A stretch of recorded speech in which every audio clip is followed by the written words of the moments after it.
Hello friends, this is Sumit and welcome to DL learner academy. एक बार फिर से आप सभी का डीएल लर्नर एकेडमी में स्वागत है। प्यारे साथियों, आप सभी को पता होगा कि उत्तर प्रदेश पुलिस और यूपीएसआई की वैकेंसी जो अभी फिलहाल चल रही है, मतलब ये उत्तर प्रदेश पुलिस की तो री एग्जाम होने वाला है, लेकिन यूपीएसआई की वैकेंसी आने वाली है। अभी उसकी कुछ अफवाहें उड़ रही हैं कि नहीं इसी सत्र में आ सकती है, लेकिन उम्मीद बहुत कम है, क्योंकि उत्तर प्रदेश कांस्टेबल की जो वैकेंसी थी वह रद्द होकर दोबारा भी उसके एग्जाम का डेट भी नहीं आया है। तो इस तरह से हम कह सकते हैं कि हो सकता है अगले सत्र तक यूपीएसआई की वैकेंसी आ जाए, तो उससे हमें कुछ लेना देना नहीं है। बात करने वाले हैं कि हमें अपनी तैयारी को कैसे मजबूत करना है।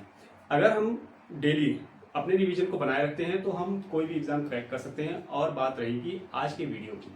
आज के वीडियो में हम क्या देखने वाले हैं, संविधान के भाग और उसकी अनुसूची के बारे में हम डिस्कस करने वाले हैं। आज का हमारा एक छोटा सा वीडियो होने वाला है जिसमें हम बात करेंगे किसकी, संविधान के भाग और उसकी अनुसूची की। अगर हम बात करें कि कुछ इसके बेसिक क्वेश्चंस कैसे बनते हैं, जैसे कि संविधान दिवस कब मनाया जाता है, तो आप कहेंगे क्या 26 नवंबर 1949 को संविधान दिवस के रूप में मनाया जाता है, क्योंकि इस दिन क्या हुआ था, इसी दिन जो है हमारा संविधान पूर्ण रूप से बनकर तैयार हो गया था।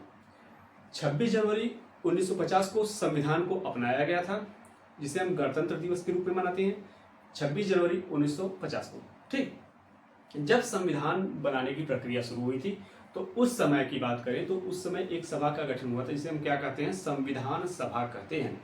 संविधान सभा के एक अस्थायी अध्यक्ष बनाए गए थे, जिसका नाम क्या है, डॉक्टर राजेंद्र प्रसाद। डॉक्टर राजेंद्र प्रसाद जो थे, उन्हें संविधान सभा का अस्थायी अध्यक्ष नियुक्त किया गया था। सभा की जो पहली बैठक हुई थी उसमें क्या हुआ था कि सच्चिदानंद सिन्हा को अस्थायी अध्यक्ष के रूप में नियुक्त किया गया था, लेकिन संविधान सभा की जो अस्थायी अध्यक्ष जो थे वह कौन थे, आपके डॉक्टर राजेंद्र प्रसाद। अगर बात करें कि संविधान सभा पर हस्ताक्षर करने वाले पहले व्यक्ति कौन थे, तो आप कहेंगे क्या, पंडित जवाहरलाल नेहरू ऐसे व्यक्ति थे जिन्होंने संविधान सभा पर सर्वप्रथम हस्ताक्षर किया था। अब बात करने वाले हैं किसकी, संविधान के भाग और उसकी अनुसूची। यहाँ पर हेडिंग में आपको दिया गया है क्या, संविधान के भाग और उसकी अनुसूची। अगर हम बात करें कि इसको कितने भागों में बांटा गया था, जब संविधान बनकर तैयार हुआ था तो उस समय 22 भाग, 395 अनुच्छेद और 8 अनुसूचियां थी। वर्तमान में 22 भाग तो हैं, लेकिन उसमें कुछ भाग और ऐड होकर 25 भाग हो चुके हैं। 450 प्लस अनुच्छेद हो गए हैं। जैसे 350 तो मूल रूप से है ही, लेकिन और भी अनुच्छेद हुए, संशोधन हुए, जिसके द्वारा 450 प्लस के लगभग अनुच्छेद हो चुके हैं। और अनुसूचियां जो है आपकी 12 हो गई है। पहले कितनी थी, 8, अब वर्तमान में कितनी है, 12 अनुसूचियां हैं। तो हम बात करने वाले हैं 22 भाग की और 12 अनुसूचियों के बारे में हम बात करेंगे। ठीक है, इसमें पहला भाग क्या कहता है कि भाग 1 संघ और उसका राज्य क्षेत्र। अगर हम बात करें भाग 1 की, तो इसमें क्या कह रहा है, संघ और उसके राज्य क्षेत्र से संबंधित है क्या, भाग 1 किस अनुच्छेद से कहां तक, अनुच्छेद 1 से लेकर 4 तक। अनुच्छेद 1 से लेकर 4 तक किससे संबंधित है, संघ और उसके राज्य क्षेत्र से। यानी भाग 1 में अनुच्छेद 1 से 4 तक संघ और उसका राज्य क्षेत्र के बारे में डिस्कस किया गया है। भाग 2 की बात करें तो इसमें नागरिकता आती है कि मतलब किसी भी व्यक्ति को किस तरीके से भारत की नागरिकता मिलनी चाहिए या किस तरीके से वह भारत की नागरिकता को त्याग सकता है। इन सब के बारे में डिस्कस किसमें किया गया है, भाग 2 में, नागरिकता में। हमारा सबसे महत्वपूर्ण जो भाग है वह कौन सा है, आपका मौलिक अधिकार। मौलिक अधिकार भाग 3। ठीक, भाग 3 जो है वह हमारा सबसे महत्वपूर्ण भाग है, जिसमें क्या कहा गया है, किसी व्यक्ति की स्वतंत्रता के बारे में, समानता के बारे में, शोषण के विरुद्ध अधिकार, धार्मिक स्वतंत्रता का अधिकार, शिक्षा का अधिकार, इन सब के बारे में डिस्कस किया गया है। संवैधानिक उपचारों का अधिकार, ये सब जो बातें कही गई हैं इसमें भाग 3 में। मौलिक अधिकार, किसी भी व्यक्ति को क्या क्या अधिकार दिए गए हैं वह किसमें रखा गया है, भाग 3 में। अगर हम बात करें भाग 4 की, तो राज्य के नीति निर्देशक सिद्धांत। भाग 3 जो है आपका कहां से कहां तक है। अगर भाग 2 की बात करें तो अनुच्छेद 5 से 11 तक है। भाग 3 जो है आपका अनुच्छेद 12 से 35 तक है। ठीक, अब भाग 4 की बात कर लेते हैं। भाग 4 में क्या कह रहा है, राज्य के नीति निर्देशक सिद्धांत। मतलब राज्य को सरकार को अपने राज्य के प्रति कैसे सिद्धांत को बनाना चाहिए, किस प्रकार के कानून लाने चाहिए, इन सब के बारे में डिस्कस किसमें किया गया है, भाग 4 में, राज्य के नीति निर्देशक सिद्धांत में। अनुच्छेद 36 से लेकर कितने तक है, 51 तक। हम बात करें भाग 5 की, जिसमें किसके बारे में डिस्कस किया गया है, संघ के बारे में। अगर हम बात करें कि भाग 5 जो संघ से संबंधित है, इसमें क्या दिया गया है, प्रधानमंत्री, राष्ट्रपति, उपराष्ट्रपति का मंत्रिपरिषद की कार्यकारी समिति, इन सब के बारे में जो डिस्कस किया गया है किसमें, भाग 5 में किया गया है। और यह अनुच्छेद कहां से कहां तक है? अनुच्छेद 52 से लेकर 151 तक। अनुच्छेद 52 से लेकर 151 तक आपको क्या देखने को मिलेगा? संघ। ठीक, बात कर लेते हैं यहीं पर क्या भाग 6 की, जो किससे संबंधित है? राज्य से संबंधित है। भाग 6 जो है आपका राज्य से संबंधित है। 6 जो आपका किससे संबंधित है? भाग 6 जो है राज्य से संबंधित है। अनुच्छेद 152 से लेकर 237 तक सरकारों की शक्तियों का विवरण इसमें दिया गया है। किसमें? भाग 6 में। अनुच्छेद 152 से लेकर 237 तक इसका उल्लेख किया गया है। भाग 7 की बात करें तो पहली अनुसूची के भाग बी में राज्य किस प्रकार से पहली अनुसूची के भाग बी में राज्यों का निर्धारण किया जाएगा, उन सब के बारे में डिस्कस किसमें किया गया है? भाग 7 में। अब हम बात करने वाले अपने अगले भाग के बारे में। भाग 8 आपका क्या कर रहा है कि केंद्र शासित प्रदेश। भाग 8 में आपको क्या दिया गया है? केंद्र शासित प्रदेश, जो अनुच्छेद 239 से 242 तक निर्धारित किया गया है। केंद्र शासित प्रदेश कैसे बनेंगे, कैसे उसकी सीमाएं होंगी, कहां से कैसे बनेंगे, क्या क्या वहां पर अनुबंध किए जाएंगे, इन सब के बारे में किसमें डिस्कस किया गया है? अनुच्छेद 243 से 239 से 242 तक, भाग 8 में। भाग 8 किससे संबंधित है? केंद्र शासित प्रदेश से। भाग 9 की बात करें तो जिसमें पंचायतों से संबंधित है, जो अनुच्छेद 243 से 243 ओ तक निर्धारित किया गया है। पंचायतें किसमें है? भाग 9 में। पंचायतें किसमें होती है? 9 में। पंचायतें जो है 9 में है, 243 से 243 ओ तक। भाग 9 ए, यहाँ पर भाग 9 ए जो है नगर पालिका से संबंधित है। अनुच्छेद 243 पी से लेकर 243 जेड जी तक। ठीक, अब भाग 9 बी सहकारी समितियों से संबंधित है। जो भाग 9 बी है वो आपका किससे संबंधित है? सहकारी समितियों से। अनुच्छेद 243 जेड एच तक।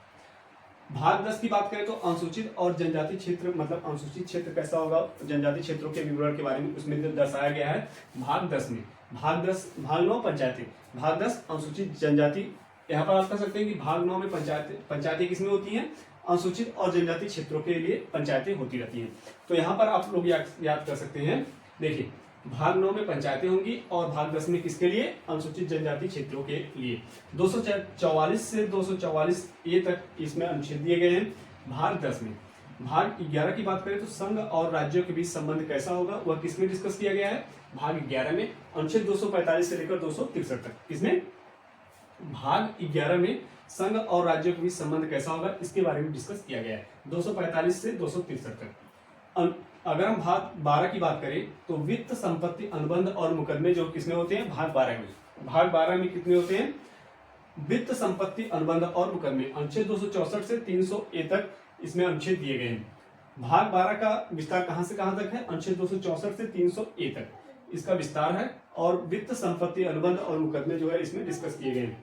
भाग 13 की बात करें तो इसमें क्या दिया गया है? भारत के क्षेत्र के भीतर व्यापार वाणिज्य, मतलब भारत के भीतर कैसा व्यापार होगा, किस तरीके से होगा, इन सब के बारे में डिस्कस इसमें किया गया है भाग 13 में। अनुच्छेद 301 से लेकर 307 तक। अगर हम अपने अगले भाग की बात करें तो भाग जो है आपका 14, भाग 14 में क्या कर रहा है? संघ व राज्यों के अधीन सेवाएं, जो संघ और राज्यों के बीच की सेवाएं होंगी वह कैसे बांटी जाएंगी, इन सब के बारे में इसमें अनुबंध किया गया है। अनुच्छेद 308 से लेकर 323 तक।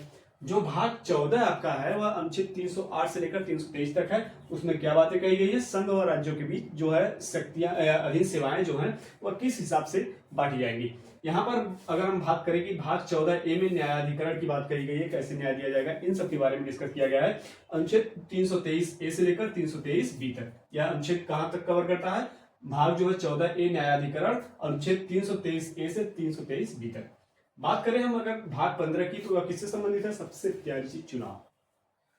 ठीक, चुनाव से संबंधित है। कौन सा हमारा? भाग 15, जो अनुच्छेद 324 से लेकर 329 तक दिया गया है। किससे?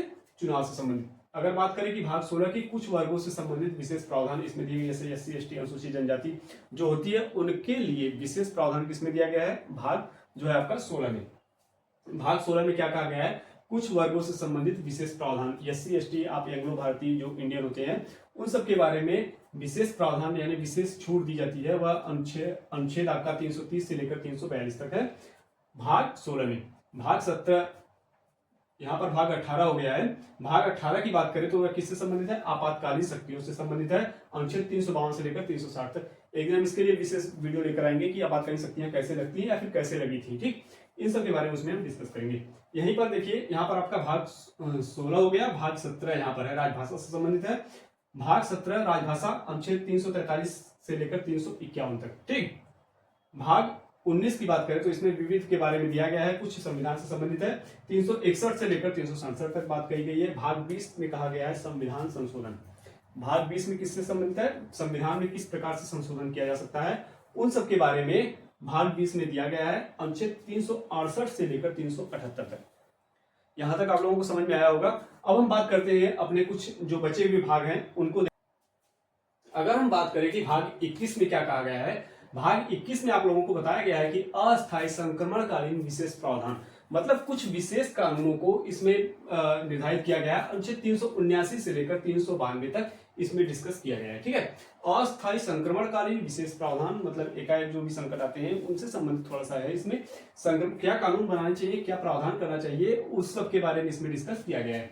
भाग 22 की बात करें तो संक्षिप्त शीर्षक प्रारंभ हिंदी में आधिकारिक पाठ निरीक्षण, ये हमारा अंतिम भाग है जिसमें क्या शीर्षक होना चाहिए, इसका किस प्रकार का इसमें कार्य होना चाहिए, इन सब के बारे में इसमें डिस्कस किया गया है। अनुच्छेद 393 से लेकर 394। प्यारे साथियों, आज का वीडियो हम यहीं तक रखते हैं क्योंकि वीडियो थोड़ा सा लंबा हो रहा है। अगले वीडियो में हम क्या बात करेंगे, अनुसूची के बारे में विस्तार से डिस्कस करेंगे। आप लोग बने रहिएगा क्योंकि यहां से भी क्वेश्चन पूछ देता है कि किस भाग में कौन सा टॉपिक कहा गया है, मतलब क्या बात किस भाग में कही गई है, इन सब के बारे में भी यहाँ पर पूछ दिया। जैसे कि नागरिकता किस भाग में कही गई है, संघ राज्य क्षेत्र किस भाग में कहा गया है, मौलिक अधिकार किस भाग में दिए गए हैं। ठीक, इन सब के संविधान संशोधन आपका किस भाग में दिया गया है। तो इन सब के से वीडियो मतलब एक आध क्वेश्चन बन सकता है क्योंकि हमारा जो एग्जाम है वो बड़ी हाई लेवल तक नहीं है।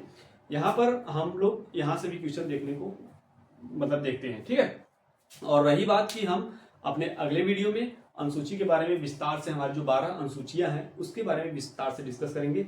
आप लोग चैनल पर बने रहिएगा, हम डेली आप लोगों के लिए क्लासेस लेकर आते रहेंगे और आपका जब तक एग्जाम नहीं हो जाता तब तक वीडियो आते रहेंगे और साथ ही साथ हम प्रैक्टिस सेट भी लाते रहते हैं। तो उसको भी आप लोग सॉल्व करिए और अपने परसेंटेज को भी हमारे कमेंट बॉक्स में डिस्कस करिए। चलिए फिर मिलते हैं, तब तक के लिए धन्यवाद।